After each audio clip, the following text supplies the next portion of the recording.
Hello, America, and welcome to Friday. Tonight is a special show. I mean, every time we do a Friday show, it's always like, hey, let's talk about something really depressing where we all want to hang ourselves. Tonight, it's the Fed. Oh, it's going to be spooky.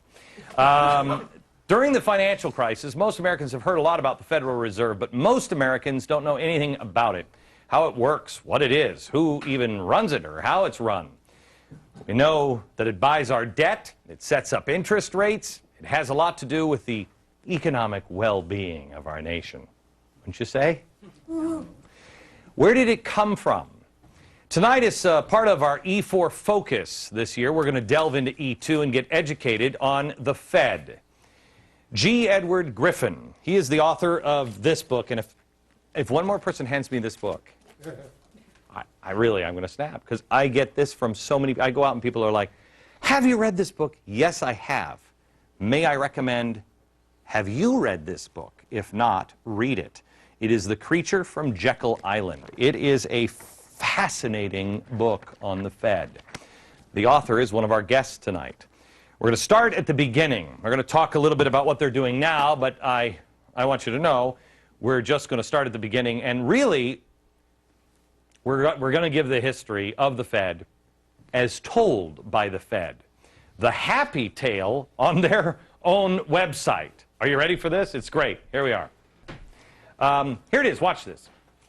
Quote on their website, after Alexander Hamilton spearheaded a movement advocating the creation of a central bank, the first bank of the United States was established in 1791. You see how great this is? The Fed was started by a founding father. No, it wasn't. No.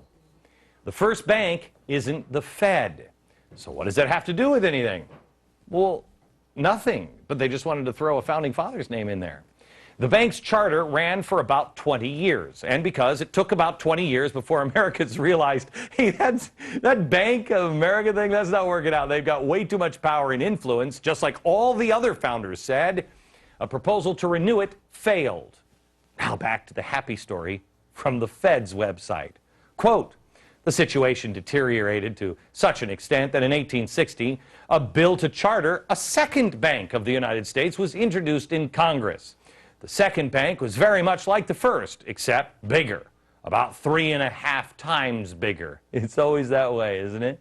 Anyway, the charter also lasted about 20 years before people went, what are we doing? Americans realized that it wielded too much power and influence, and the proposal to renew it also failed. Then, according to the Fed's website, they got rid of that nasty charter thing in the will of the people. Quote, in 1907, a severe financial panic jolted Wall Street and forced several banks into failure. Many Americans thought their banking structure was sadly out of date and needed major reform.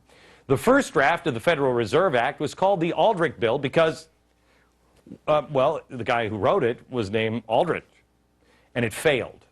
President Taft refused to support it, and you remember he was so fat they had to have a special bathtub for him. Then it underwent some surgery and a readmission as the Glass-Owen Bill, and of course it got a signature from progressive Woodrow Wilson in 1913.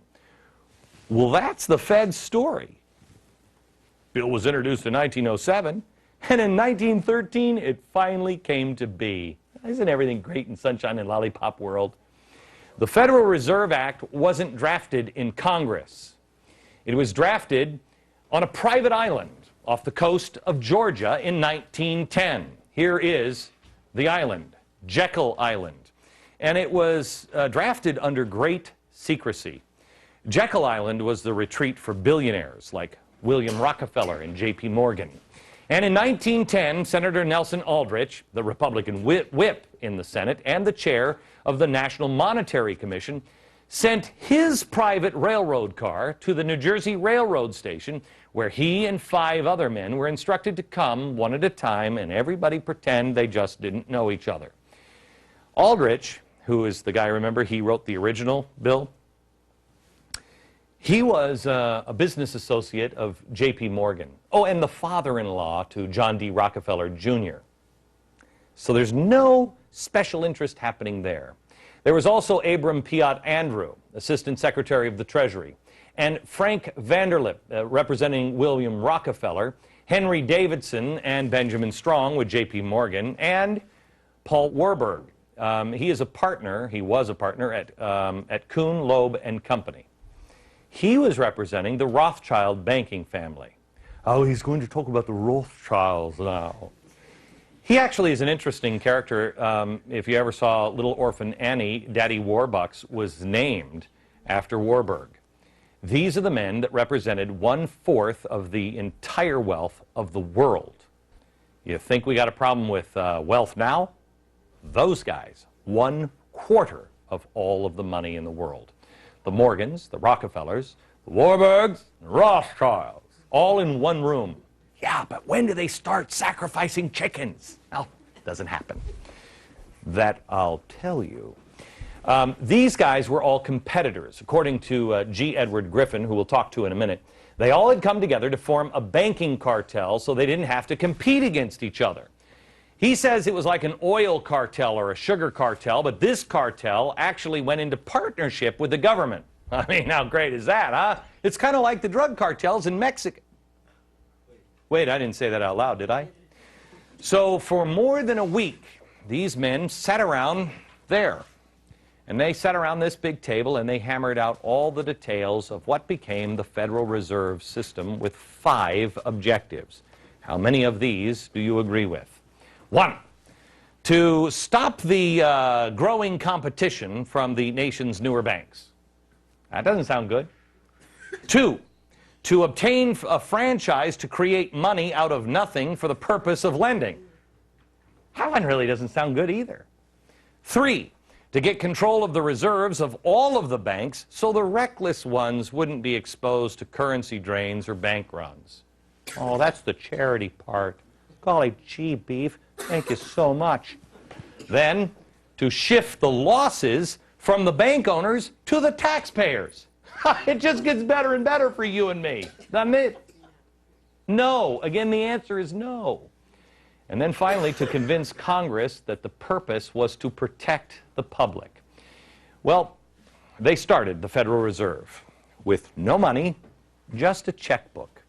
The government could go to the Fed and obtain instant money without having to consult the taxpayer. What a country! Money created out of nothing and then given to the government. It's loaned by the banks to you and me, and then we pay interest on it, and it goes to them. Interest on nothing. Again, the Fed is nothing more than a cartel like OPEC, except it's a money cartel. And this cartel that brought the federal government into a partnership where you and I have to answer to it. And it's only to enforce the rules of the cartel, you know, to bring those into agreement with the federal laws to protect you. It operates under the protection of the federal government, and the government has virtually given a monopoly to create the nation's money supply. There are no elected officials. There's virtually no accountability to anyone. The president doesn't get to say, I'm going to name Glenn Beck as the head of the Fed, which, oh, please. Sarah, when you're in, I'm available. Oh, did I say that one out loud too? Can't do that. The Fed gives the president a list to choose from. Really? Well, thank you, Chairman Mao. The Fed is privately owned, but by whom? Good question. No one knows.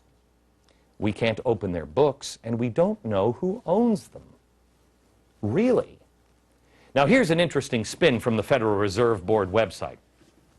Although they're set up like private corporations and member banks hold their stock, the Federal Reserve banks owe their existence to an act of Congress and have a mandate to serve the public. Oh, therefore, they're not really private companies, but rather owned by the citizens of the United States. Well, that's fantastic. Well, let's all go to the bank and make a withdrawal. Or how about we lower the interest rates at the bank we own? Yeah. The next question and the answer on the site is, are Federal Reserve Bank employees considered government employees? Answer, no. Employees of the Federal Reserve banks are not government employees. They're paid as part of their expenses of their employing reserve bank. Oh, so it's like charity. That's interesting. So it's not really private and it's not really public. It's just this mysterious magic money dispenser that buys all our own debt, sets our interest rates, sets our economic policy, loans billions of dollars to other countries, helps us borrow billions of dollars from other countries, and then prints money just out of the thin air. And there's no drive-through window, but everything else sounds magical, doesn't it? Yes. I have news for you. There's a lot of people, when you start talking about the Federal Reserve, they start going into, and then the Bilderbergs, along with Colonel Sanders, got together, and they start going down crazy roads. There is no reason to do it. It's crazy enough. Let's talk about just the facts, shall we? Let me introduce you to a couple of our guests, because I think we have some interesting times ahead, and I have a feeling the audience is waiting to pounce. Edward Griffin is the author of The Creature from Jekyll Island, and Mike Calabria is the director of financial regulation at the Cato Institute. How are you, sir? I'm doing well, thank you, Glenn. Did I get it right as far as you're concerned? Mark, but... oh, did I say? What did I say? I think you said Michael. But oh, I'm sorry. Okay. I'm sorry. My brother will be talking. Okay, good. So, Mark, did I get it right? Yes, you did. Okay. Let me go to... Now, I want to make sure I get G. G, do I call you G or do I call you Edward? Or G-Ed? Edward will work just fine. Okay. How about G-Money? Edward, did I get the story right, and what did I miss? You got the story very, very right. A lot of very interesting details. Of course, we don't have time for it in a program like this, but the essence of it, you got exactly right. Okay. What did I miss that is important? In fact, let me go here. Let me go here. I'm going to show you this timeline. And this timeline shows all of the crashes, not the panics, but the crashes in the United States. A crash in 35, one in 1880. Then it kind of picks up. 1880, 1896, 1900, 1903, 1907, then nothing till 1929, then 37, 38, 46, 62, 87. There seems to be this clump of crashes here. Is there anything nefarious about those crashes, or is this just bad policy and everything else? Well, there are two things. First of all, you asked if there was anything that was left out. As I said, the important items were there, but there's one thing you might want to explain to the audience, and the reason for the secrecy that you mentioned. Why were they concealing their identities? Why did they deny that they went to this meeting? And the answer is because if the American people had known that this bill, which was supposed to protect the American people from the big bad bankers, was actually written by those same bankers, well, then the scam would have been out in the open. And that's why they had to keep the whole thing secret until many years after the meeting took place. Okay, so Edward, hang on just a second. We just did a story this week where the unions and all of these people are saying the big bag banks are getting all of our money. And I thought to myself, well, wait a minute, the unions are the ones that racked up all this debt. Then the government takes the money from the taxpayers and then has given it to the banks. The banks are the ones that are, through the central banks, causing all this problem. Mark, can you help me on this? I mean, it's... well, very much so. I mean, what we've seen is the central bank pushing all this money into the system. The Federal Reserve very much played a key role in creating the housing bubble to begin with. I mean, you might remember after the dot-com bubble burst, right, after 9/11, we cut rates, the Fed cut rates, Greenspan took them to historic lows, the mortgage market, the housing market took off, and eventually that bubble was going to burst, and it burst in 2006 when the Fed started raising rates. So they played a very big role in this, and they're trying to create bubbles today. If you look at what the quantitative easing is doing, you look at the interest rates we're seeing now. Would you agree with me? It's the last one. It's the last bubble. I think I dubbed this, maybe in 2005, I think I said, housing bubble, and then we're going to have the last one, the money bubble. Yes. It is the last one, too. Well, let's hope it's the last one. I suspect that after this bubble burst, the Fed's going to look for a way to try to create another bubble to try to make us forget about the last bubble. And that's really the way they were doing it. And there's a very conscious attitude in 2003, 2004 to say, okay, we're coming off this recession across with the dot-com bubble. What do we do to make people feel wealthier? what do we do to get people to go out and spend? And what they decided to do was, let's gin up the housing market. Everybody will feel like they have a lot of money. Right. It'll a lot of people to work. And so what are they trying to do now? Let's gin up the stock market. So and it really is creating one bubble to try to offset the effect of the last bubble. So, Edward, let me go back to you. We see the way they're working the bubbles now, but let me go back into the past. We see this clump of crashes here.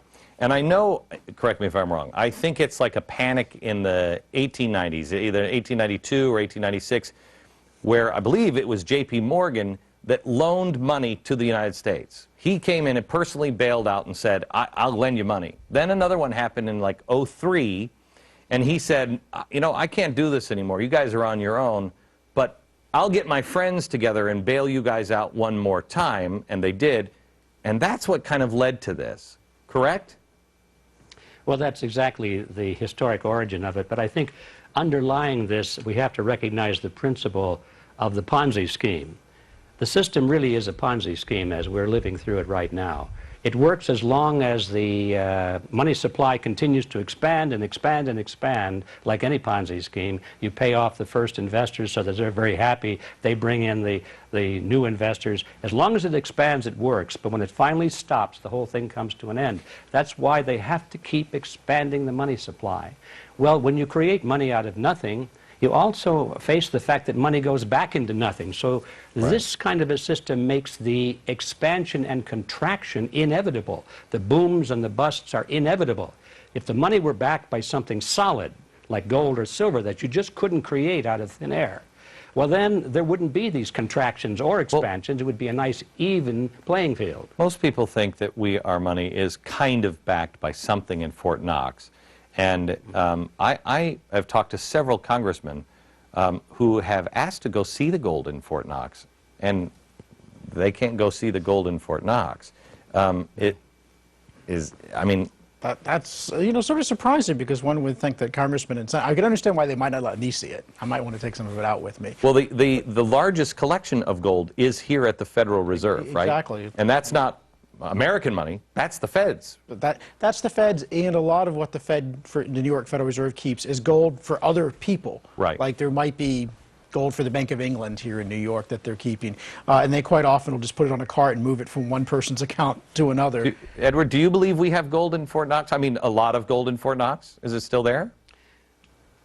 I think it's very naive to think that we have any gold there for the reason you said. If they had it, they would show it. It's as simple as that. Okay, they don't have any gold there. Back in just a second.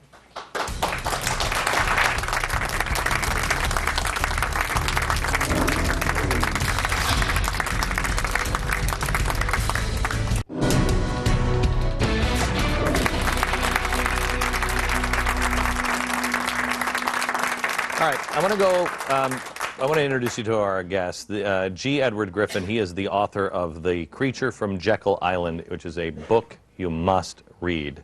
And then Mark Calabria, he is the Director of Financial Regulation Studies at the Cato Institute. Let me go to Edward here for this question. Whenever you go and talk about the Fed, it immediately goes into crazy town talk. It immediately goes to, and then the Rothschilds took a bottle of wine and kept little orphan children in there while they were sacrificing virgins in volcanoes.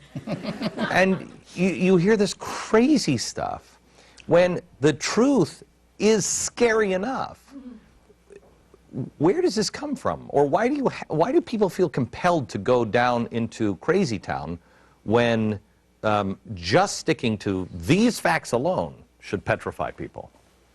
Or do you believe it is? I don't know the answer to that. Well, I don't know the answer to that. I do know that what you say is true, although I find it less and less true. I think in the beginning, when I first began to research this, the reliable information on the Fed was pretty hard to find. So all you really had was this kind of garbage to choose from. A lot of speculation, a lot of theory, a lot of fantasy. But now there's quite a bit of hardcore information out there, and I see that less and less of that is in the way. Do you think, happy to report that. Do you think, because remember you're talking to the chief conspiracy theorist on planet Earth, I believe I've been dubbed now. Do you believe that this actually kind of works to their advantage? You can you can just dismiss people. Well, that's crazy. When you say, I want to look at the books of the Fed, I want to know who owns them. Explain to me who is the owner of the Fed, who is issuing all of this debt, who's making all of these decisions or money, and show me your books. They immediately can say, oh, really? Yeah, you don't know who owns this, right? Woohoo. You're like, well, no, that one's a fact. Don't you think it works to their advantage? Either of you have thought of that? I think it very much does. What they're trying to give you the perception is, I mean, it's monetary policy. I mean, we need to have a bunch of PhDs around the table because this is just too complicated for you to understand. Don't worry yourself. Trust us. You know, we'll get it right. We are, you know, we've got the public interest at heart. How frightened were you when you heard Greenspan in an interview say, there's stuff, these CDOs and everything else that I don't even understand? And I'm like, what? Well, that's one of the reasons for the secrecy. They are, I think, scared to death that we will figure out that they don't know what they're doing. And the whole gang, the whole show will be up. We will figure out that they don't know how to run an economy, they don't know how to run monetary policy. Well, I don't think all that's a secret. No, it's not. No, they haven't figured out that. They still think they've got us snowed. Edward, when you look at the Fed, any idea who's getting rich? Do they walk away at the end with piles of money? If we all lose, are they still, they're fine? Who's walking away with this? I don't see it that way. I think these people already have about as much money as they could possibly spend. They started off with so much wealth that another mansion, another jet, another yacht doesn't make that much difference. I think what these people are doing, Glenn, is they're taking the leverage of this power, this financial power, and they're converting that into political power. Their vision now is much bigger than just making money. Their vision is really in terms of controlling nations and in controlling society and in controlling the world. We've all heard that famous phrase, the New World Order. They use this phrase over and over again. It's their phrase, and they're really serious about it. They're taking the money and they're buying up political leaders, they're buying up media outlets, they're buying up large organizations, influencing labor unions and so forth. Show me how give me an example of where they're buying up media organizations or labor unions. Well, all right, here's how it works. You know, the human being is a herd animal. We follow in groups. We follow leaders. And so all that anybody needs to do to control a society is to control the leadership of that society through what these people call the power centers. Those are the large organizations, you know, the things that people belong to, and they have leaders and they follow. They respect their leaders. We're talking about political parties, labor unions, church organizations, the obvious things. So they know that if they can dominate just the heads of these organizations, the half of 1% of the population that is in control of the power centers, they've got the masses in line. And so when you look at the tops of these organizations, they're all in line with the Federal Reserve, with the New World Order, and that sort of thing. Okay. Not the membership, but the top. It's the Saul-Alinsky principle of organize the organized. When we come back, audience questions, and then I want to ask you, Mark, about Ronald Reagan. The story is that Ronald Reagan was kind of taken on the Fed and rattling the cages, and the Fed taught him a lesson, and he kind of went back into line. We'll get into that in a second.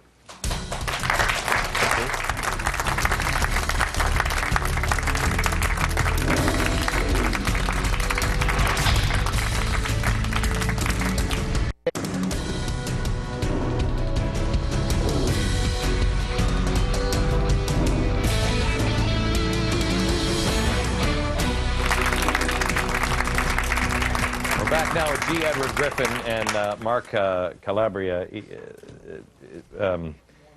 Edward is the author of A Creature from Jekyll Island. If you haven't read this book, you should. Are you surprised, Edward, on how many people are reading this book now? It's got to, I mean, how long ago did you write this? How long ago? Well, it was published in 1994 was the first year. And I'm totally surprised because it's a big, thick book, as you know. I thought it would be good for a doorstop. But amazingly, people really have taken an interest in it. Yeah, it's got to be flying off the shelves because, I mean this sincerely. I probably have 100 copies of this myself because people come up to me all the time and say, you got to read this book. And I'm like, no, I haven't. And they're like, no, you got to read this book. I'm like, no, I have. And so I just take it. It's an amazing read that, you know, most people have never taken this journey down. I want to go to Ronald Reagan here for a second with you, Mark, and ask you, because I've always heard that Ronald Reagan, you know, after the 1970s and Jimmy Carter, which was kind of a mild version of what I think we're in now. Wow, that's scary, isn't it? He came in and he wanted to change some things, and the story is that the Fed taught him a lesson. True? There was a lot of pushback on the regulatory side, and that's the reason, if you remember, that Reagan reappointed Volcker one time, but he did not reappoint him the second time, and because at that point they were not getting along all that well, and there were pretty big differences in policy, and this is despite Reagan was very supportive of Volcker's efforts to bring inflation down. Most of the disagreements were really on the regulatory side. Reagan, in his Treasury Department, wanted to redo banking regulation in a way that Volcker did not agree with, as well as you may or may not know that the regional presidents have to be approved by the Federal Reserve here in Washington. And so there were a number of people that Reagan wanted to get appointed to regional Federal Reserve banks, and these were hard money people, these were people who were inflation fighters, and Volcker vetoed them. So he kept pushing Reagan's people out of the Federal Reserve system. Okay. Edward, if people had to know one story of the Federal Reserve that would turn their hair the color of mine, what would it be? That would be what I call the mandrake mechanism. That's the process by which money is created out of nothing and put into the economy and withdrawn from the economy. If that doesn't cause your hair to turn white, I don't know what it is. When they said when they said on Capitol Hill, when Bernanke said, "We will not monetize our debt," I got on the air that night and said, "He's already lying, but he will monetize." That's all they know how to do. Pardon me? That's all they know how to do. Right, and they monetize the debt, but they're still claiming, I don't know if they are now, but they were a few months back, that they are still claiming? They're still saying we're not going to monetize. Yeah, but they are. But they get away with saying we're not printing money, we're just digitizing it. Yeah, I mean, well, you might remember there was that big interview with Bernanke, and he said there right out, well, you know, we're not creating new money. I mean, you know, they physically weren't printing money, but of course, if I took something, a bank account, and just here we on the computer and put my money in your account, you'd feel like you have more money. So they were creating money electronically. So he very narrowly said, well, we're not printing more money. I mean, it was absolutely disingenuous. I mean, of course they were creating more money if they weren't creating more money. Do you believe that we are headed for I think real tough time? I think we were headed for a real tough time, and I think we could potentially, you mentioned, you know, a bad version of Carter. We have the potential to be back in the 70s sort of situation. Remember, the word stagflation went away for a while, but we might be looking at a situation again where you're having high inflation and high unemployment. How many people here would be like the manna from heaven if we only hit the 1970s? Would be like, oh wow, it's only as bad as Jimmy Carter years. That's fantastic. Edward, your opinion on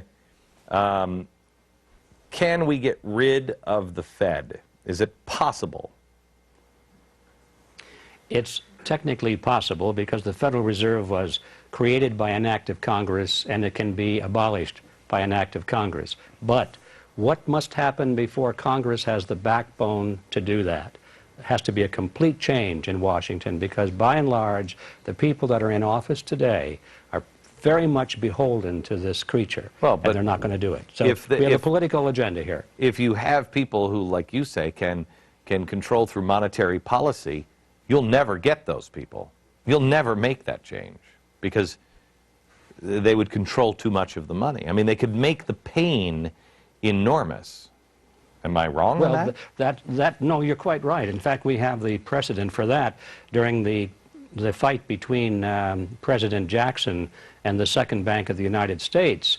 The head of the central bank, which was that version of the Federal Reserve today, his name was Nicholas Biddle, and he fought back exactly that way. When Jackson tried to generate support for getting rid of the Second Bank, he said, I will pull the country down. He said, the nation will fall, the people will fall, but the bank will not fall. That was his exact quote.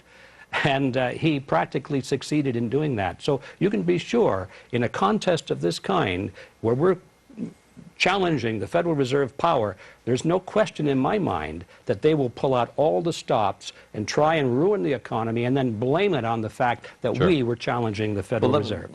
Let me ask this one question from you, Mark, and then we have to take a break, and that is, how much of, how connected are the central banks? How connected? I mean, how much, when I saw them say, you know what, we're going to devalue everybody's money here for a while to help Japan out, I thought, wait, hold it. Shouldn't you talk to maybe, I don't know, the people of the world? And they're just moving together as one, central bank to central bank. There really is a bankers club that's been there since the beginning. For instance, I mean, even among mainstream economists, it's generally recognized that the Federal Reserve of New York's efforts to support the British pound and support the Bank of England in the 1920s helped cause the stock market bubble here. And you see that it's been continued ever since. I mean, we lent tons of money during the crisis to other central banks. And this is the problem, is that they talk to each other. You know, so their constituency is protecting each other and making each other look good, not essentially listen to what the American public wants. So I do think there's a real problem that they're not looking out for our interests as much as they're looking out for the interests of each other. Back in just a second.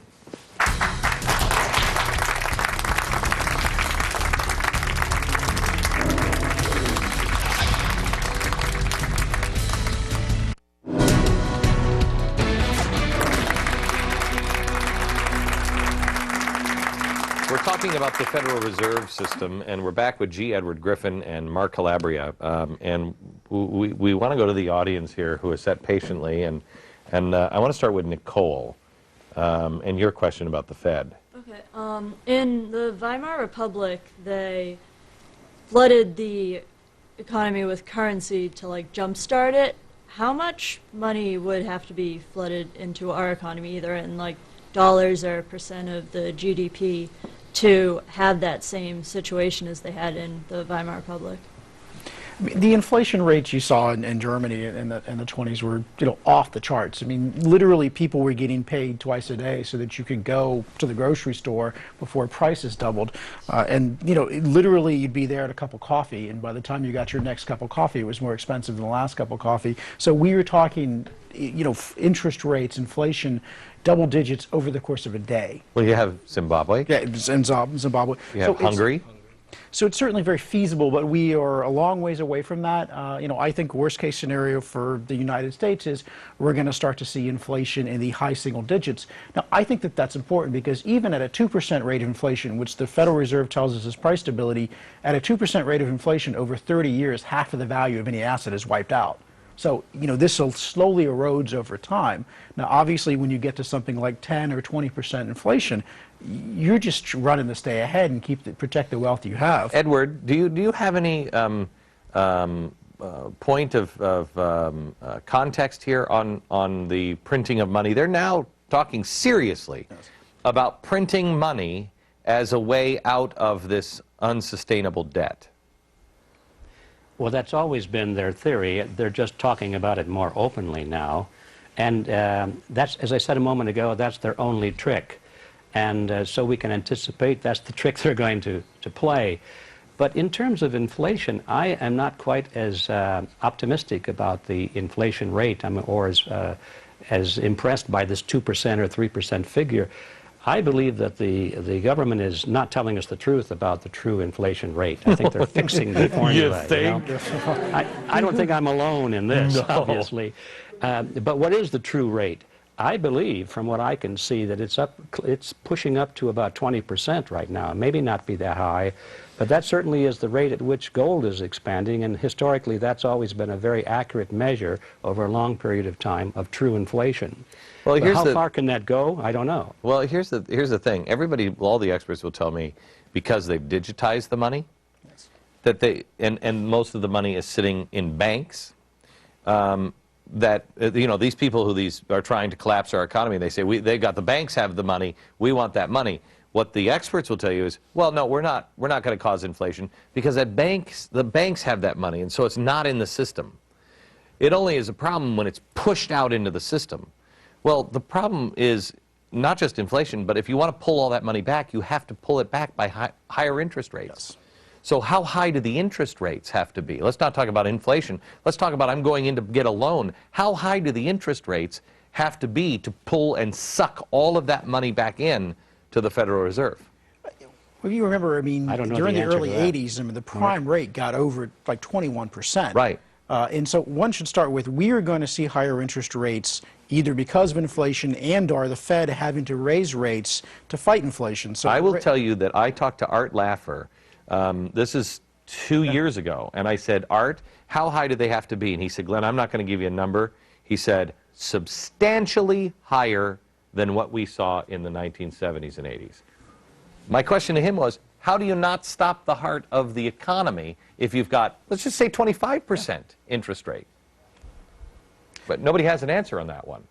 So how would you stop? How would you? You throw the economy into a recession. That's what happened in the early 80s. We had a very deep, fortunately it was a relatively short recession, but it was a very deep and painful recession we had in the early 80s, and that was with the federal funds rate of just around 21%. It only works if you have a free market system and people who know, who are willing to experience the pain and know how to go out and start business. Back in just a second.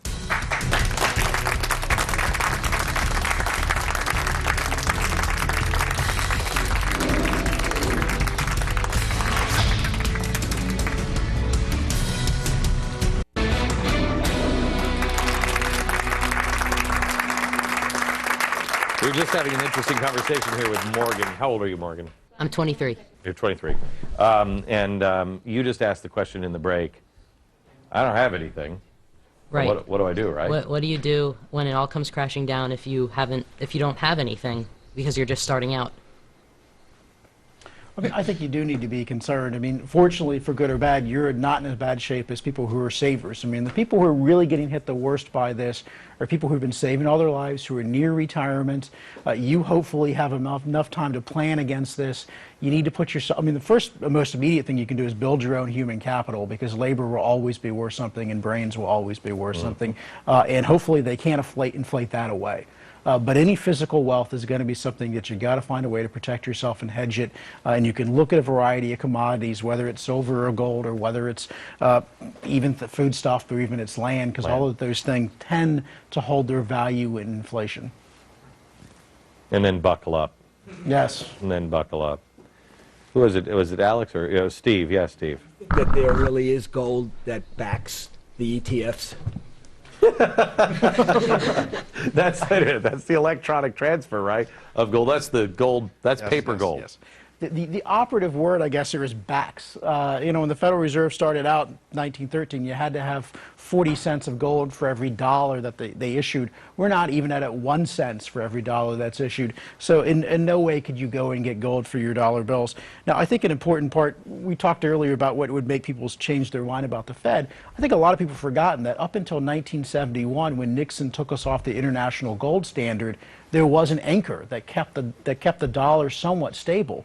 And you really didn't see a burst of inflation in history until after that happened. So if we did nothing but went back on a gold, some sort of standard, internationally, you get a really big constraint on the Fed because of that. Let's go back there, because Ed had a question here about the gold standard, right? I understand there is a bill in the North Carolina House, H.R. 301, to create a state-based currency backed by gold and silver. And Utah just passed a bill, and the governor signed it, saying we'll accept gold now or U.S. dollars. I don't know how they're going to get away with it, but I want to go there, and can you even get back to a gold standard without massive pain next?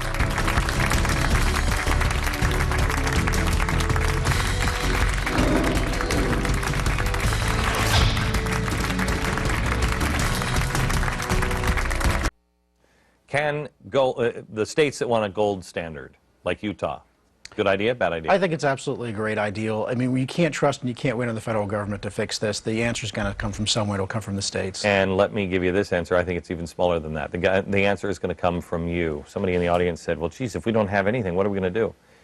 Look at our pioneers. Look at the Pilgrims on the Mayflower. They had nothing.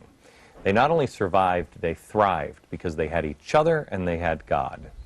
Look to somebody who actually has some answers for the answer, not the Federal Reserve. from New York. Good night, America.